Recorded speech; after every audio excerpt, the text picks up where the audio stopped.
O Senhor esteja convosco. Proclamação do Evangelho de Jesus Cristo segundo Lucas. Naquele tempo, Jesus estava expulsando um demônio que era mudo. Quando o demônio saiu, o mudo começou a falar e as multidões ficaram admiradas. Mas alguns disseram: é por Beelzebu, o príncipe dos demônios, que ele expulsa os demônios. Outros, para tentar Jesus, pediam-lhe um sinal do céu. Mas, conhecendo seus pensamentos, Jesus lhes disse: todo reino dividido contra si mesmo será destruído, e cairá uma casa por cima da outra. Ora, se até Satanás está dividido contra si mesmo, como poderá sobreviver o seu reino? Vós dizeis que é por Beelzebu que eu expulso os demônios. Se é por meio de Beelzebu que eu expulso os demônios, vossos filhos os expulsam por meio de quem? Por isso, eles mesmos serão vossos juízes. Mas, se é pelo dedo de Deus que eu expulso os demônios, então chegou para vós o reino de Deus. Quando um homem forte e bem armado guarda a própria casa, seus bens estão seguros. Mas, quando chega um homem mais forte do que ele, vence-o, arranca-lhe a armadura na qual ele confiava e reparte o que roubou. Quem não está comigo, está contra mim, e quem não recolhe comigo, dispersa. Palavra da salvação.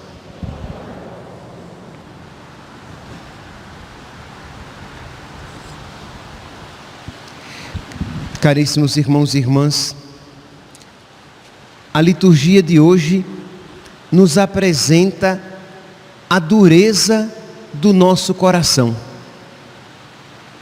Como nós somos resistentes em crer em Deus. Nós poderíamos nos perguntar: por que é tão difícil crer em Deus? Se alguém chegasse para você e perguntasse assim: por que é tão difícil crer em Deus? Eu espero que você, para resolver o problema, não diga: não, mas não é difícil crer em Deus. Porque não é verdade. É difícil para o nosso coração, marcado pelo pecado original.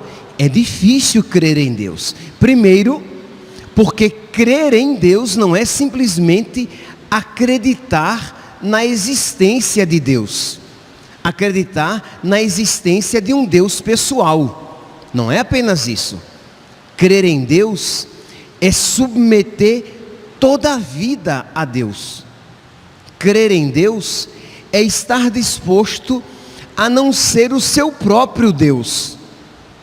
Crer em Deus é dizer que a vontade de um outro, de Deus, imperará na minha vida, prevalecerá na minha vida, e que eu estou disposto a seguir em tudo a vontade de Deus.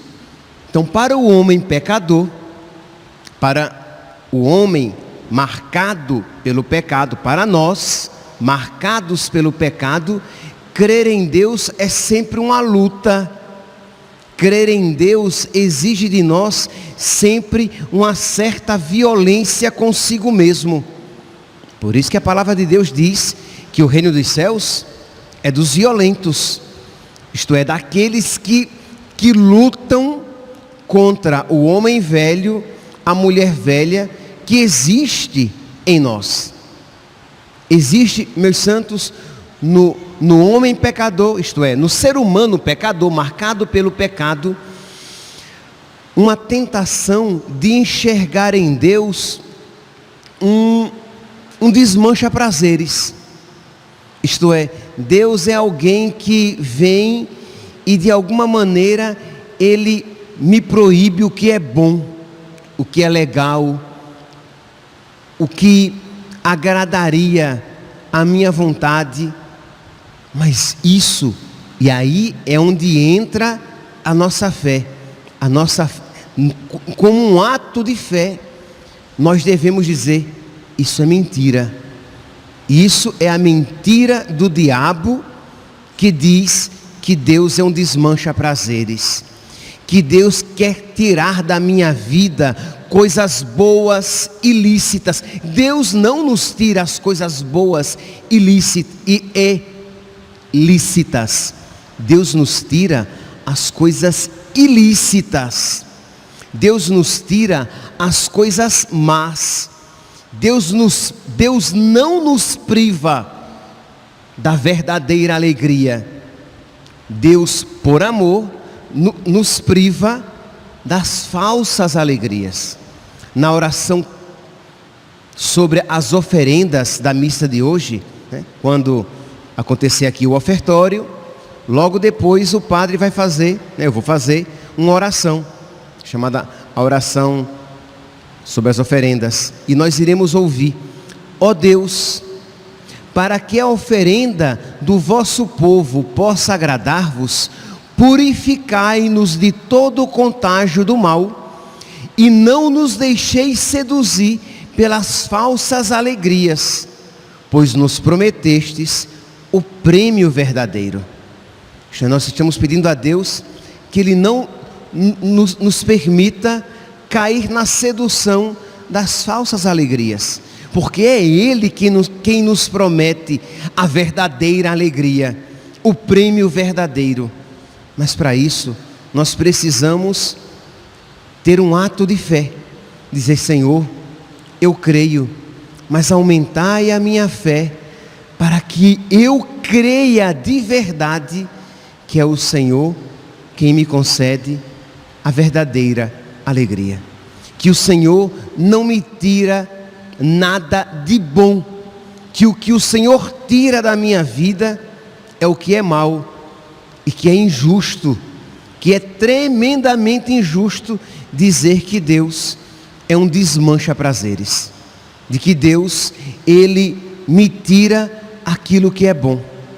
Na primeira leitura de hoje, nós vemos isso, nós vemos a dureza do coração do homem e a bondade de Deus. Nós vemos a dureza do coração do homem que quer como que continuar sendo enganado. Deus diz, profeta Jeremias, livro do profeta Jeremias, capítulo 7, versículo 23: assim fala o Senhor: dei esta ordem ao povo dizendo: ouvi a minha voz, assim serei o vosso Deus e vós sereis o meu povo. Segui adiante por todo o caminho que eu vos indicar, para serdes felizes. Segui por este caminho e vós sereis felizes. Isto não é um Deus desmancha prazeres que está dizendo, mas é um Deus que quer a nossa felicidade eterna, mas para que nós já a comecemos a experimentar já aqui neste mundo. Então, para que sejais felizes, segui por este caminho. Mas, versículo 24, eles não ouviram e não prestaram atenção. Ao contrário, seguindo as más inclinações do coração, andaram para trás e não para a frente, desde o dia em que seus pais saíram do Egito até o dia de hoje. Isto é, regrediram. Por quê? Porque não ouviram a minha voz. Aí Deus continua: a todos enviei meus servos, os profetas, e enviei-os cada dia, começando bem cedo. Isto é, Deus não nos deixou faltar a sua palavra que nos advertia. Mas não ouviram e não prestaram atenção. Ao contrário, obstinaram-se no erro, procedendo ainda pior do que seus pais. Se falares todas essas coisas, eles não te escutarão. Percebe aqui? Deus fala aqui por duas vezes que enviou os profetas, que eles foram ao encontro do seu povo, o seu povo não ouviu, E diz aqui: e se eles falarem de novo, eles não te escutarão. E se os chamares, eles não te darão resposta. Percebe aqui essa dureza de coração, essa vontade de não mudar de vida, essa vontade de não crer. Por quê? Porque, repetindo, crer não significa simplesmente acreditar que Deus existe ou não. Quando a gente diz assim, muita gente não crê, inclusive pessoas que frequentam as igrejas. Aí você compreende, é verdade, porque é verdade que muitos que frequentam a igreja acreditam na existência de Deus, e muitos que nem a igreja frequentam acreditam na existência de Deus, mas isso não é crer. Crer é dizer: eu estou disposto a entregar a minha vida a Deus e deixar que Ele guie a minha vida. Diante disso, eu pergunto: você crê? Percebe aqui, meus santos, que diante dessa realidade, nós iremos dizer: eu creio, Senhor, mas aumentai a minha fé. Eu creio, Senhor, mas quantas vezes eu percebo atitudes de um descrente, porque se por um lado eu te entreguei a minha vida, em não poucos momentos eu quero tomá-la de volta. Se por um lado eu aceitei o teu senhorio, em outras ocasiões eu quero ser o Senhor da minha vida. Se por um lado eu digo: creio em Deus Pai Todo-Poderoso, Criador do céu e da terra, e em Jesus Cristo, seu único Filho, nosso Senhor, por outro lado, eu quero fazer a minha vontade, mesmo que eu saiba que ela é diametralmente oposta à tua, mesmo que eu saiba que a minha vontade não é a tua, é contrária à tua, e eu que tinha dito que em ti cria, começo a perceber que a minha fé não é tão verdadeira assim. Meus santos, nós precisamos pedir a Deus que nos faça crescer na fé, mas sabendo o que estamos pedindo. Que pode ser que você esteja pedindo a Deus: meu Deus, eu creio, mas aumentai a minha fé. E já é válido o pedido, mas sem compreender o que você está pedindo. Então o que você está pedindo é: Senhor, eu quero ser guiado por Ti, como um barco a velas é guiado e levado pelo vento. Eu quero, Senhor, e eu reconheço que isso é uma luta, meu Deus, mas eu quero ser guiado pela Tua vontade. Tu és o meu Senhor e o meu Deus. Eu quero fazer a Tua vontade e não a minha. Por quê, Senhor? Porque eu creio que a Tua vontade é a melhor para mim, mesmo que os meus sentidos digam o contrário. Eu creio que a Tua vontade é a melhor para mim, mesmo que os meus raciocínios, manchados pelo pecado, pensem diferente. Mas eu creio, Senhor, mais em Ti do que em mim. Isto é, pode ser até que os meus raciocínios loucos digam que é uma furada apostar tudo em Deus, mas eu digo: eu creio, e me lanço nas mãos de Deus, e me lanço na Sua vontade, e arrisco a minha vida seguir a vontade dEle em todo o meu proceder. Então é importante que nós vejamos claramente em que consiste crer. Isto é, de alguma maneira: padre, quer dizer então que eu estou apostando todas as minhas fichas em Deus? Padre, e não é que eu tenha tantas fichas assim, né? Eu tenho apenas, no máximo, umas 100 fichas, isso é, uns 100 anos. E você está apostando.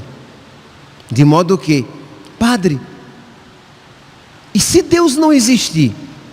você perdeu tudo. Mas nós cremos que Ele existe.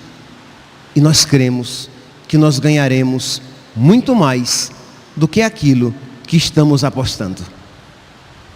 Mas Jesus Cristo, Ele nos coloca sempre nessa situação, dizendo que quem perder tudo por mim, vai ganhar muito mais.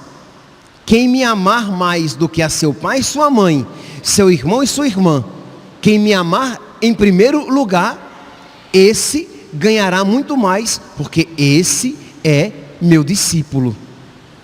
Então, que nós tenhamos isso em mente, para que quando nós dobrarmos os nossos joelhos e dissermos: Senhor, eu creio, mas aumentai a minha fé, nós compreendamos o que é que estamos pedindo e saibamos que tipo de coração existe no nosso peito.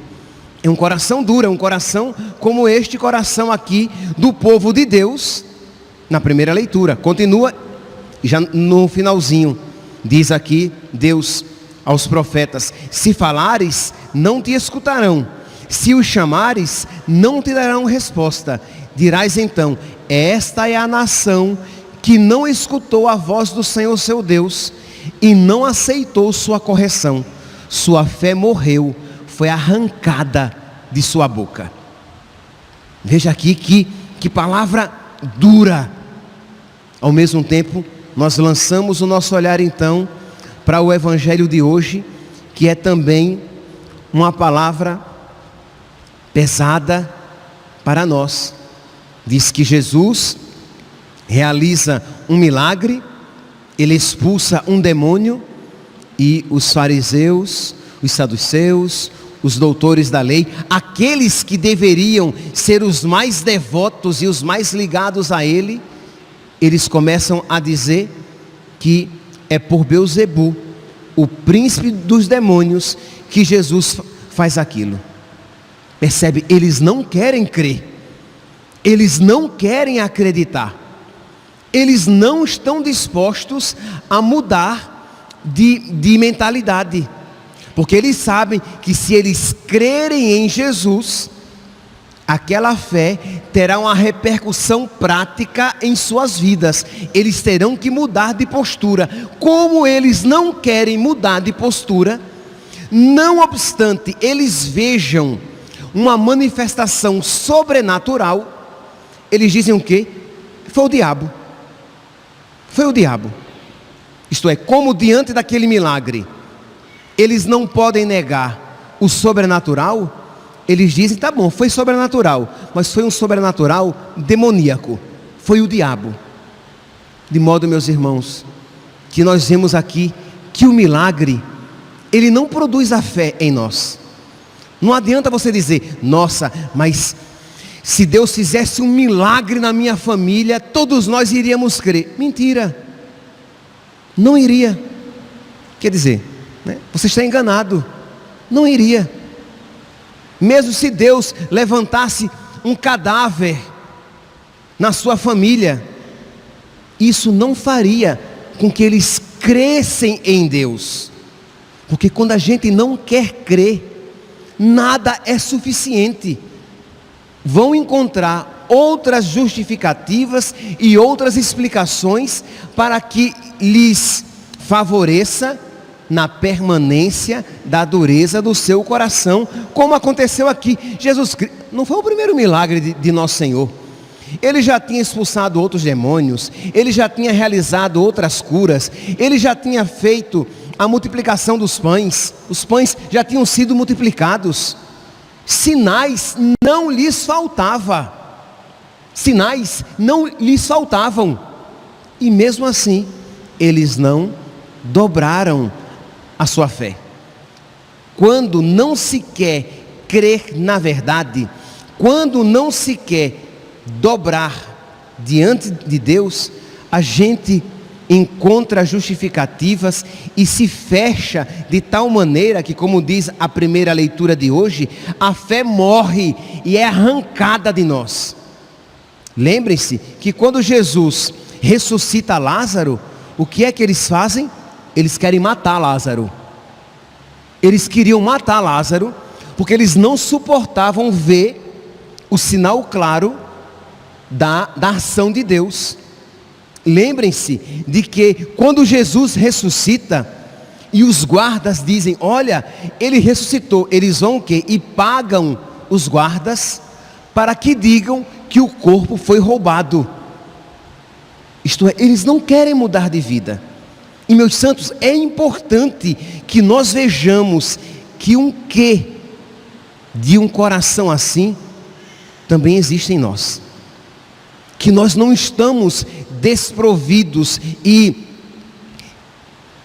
imunes de ter um coração semelhante, um coração duro, que não quer mudar, que fica racionalizando ou encontrando justificativas para ser dono da própria vida, para viver como se fosse senhor do bem e do mal. Lembra? Esta é a tentação, esta foi a tentação dos nossos primeiros pais e é a tentação de todo homem e mulher pecadores. Eu quero ser senhor do bem e do mal. Eu quero dizer o que eu posso e o que eu não posso. Eu quero dizer o que é lícito e o que é ilícito. Eu é que vou escolher o que eu quero fazer, o que me agrada, e renunciar o que não me agrada. Se por acaso se adequar à vontade de Deus, ótimo. Se não, em última instância, eu sou Deus e Senhor da minha vida. Meus santos, peçamos a nosso Senhor que hoje, daqui a pouco, quando nós ouvirmos a oração coleta, purificai-nos de todo o contágio do mal e não nos deixeis seduzir pelas falsas alegrias, que nós, ao ouvirmos estas palavras ali na oração sobre as oferendas, que nós ofereçamos o nosso coração tão seduzido pelo mal. Pois só vós, Senhor, nos prometestes o prêmio verdadeiro, e ao oferecer a Jesus o nosso coração, peçamos a graça de um coração semelhante ao dele. E quando o sacerdote impuser as mãos sobre as oferendas, invocando o Espírito Santo, para transformar o pão e o vinho no corpo, sangue, alma e divindade de nosso Senhor, e nós de joelhos nos colocarmos, que nós supliquemos a nosso Senhor, que Ele nos ensine a dobrar a nossa vontade, que Ele também envie sobre nós o Espírito Santo, para que assim como vai transformar o pão e o vinho no seu corpo e no seu sangue, transforme o nosso coração no seu coração, no coração dele, num coração obediente, num coração que fez em tudo a vontade do Pai, para que também nós, crendo, façamos tudo de acordo com a vontade do Filho. Que Deus nos conceda, meus santos, esta graça, e que a Virgem Santíssima interceda por nós. Louvado seja nosso Senhor Jesus Cristo, para sempre seja louvado.